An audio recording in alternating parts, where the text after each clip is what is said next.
ভাই আর কিছু মুহূর্ত আমার মনে হয় ব্লেডকে আটকানোটা খানিকটা মুশকিল হয়ে যাবে। দ্য টিম রাইড হকস আজকের দিনে আবারও একটা বার গর্জে উঠেছে প্রথম ম্যাচের মতোই। হাইপার বয়েজ ভার্সেস টিসিএল লড়াই করছিল সেখানটাতে।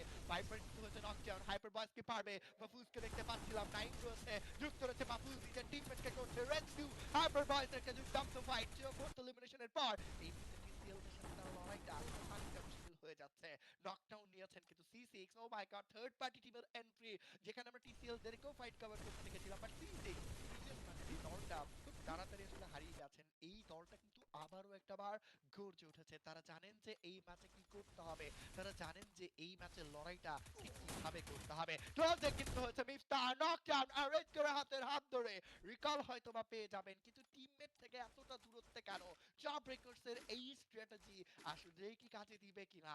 এতটা দূরে দূরে আসলে দলগুলো প্লেয়ারগুলো থাকছে, যেখানে কিন্তু আসলে ফাইট করার সুযোগ অন্য দলরা পেয়ে যাচ্ছে, প্লেয়ারগুলোকে ক্লিয়ার করে দিয়েছে। ব্লেড ডানটা অবভিয়াসলি ভাই, আমি আমি আমি এটা বলবো যে ভাই ব্লেড ডানটা অবভিয়াসলি আপনার কথার সাথে আমি একমত, যিনি আসলে কমেন্টটা করছে। বাট ইয়া, স্নাইপার হাতে কিন্তু এই মুহূর্তে নাইট ফিউজ জিয়ট কিন্তু ছিল, চার্জ করেছিল ফ্লেমের ক্লো দেখেছে প্লেয়ারের entry, very the flame take ডাউনটা নিতে যায়, বাট ব্যাক হাম থেকে সাইমুনের এই সাপোর্ট যেন পুরোপুরি নকডাউনটাকে কভার করে নিয়েছে। আরো একটা দুর্দান্ত ফাইট, ও মাই গড!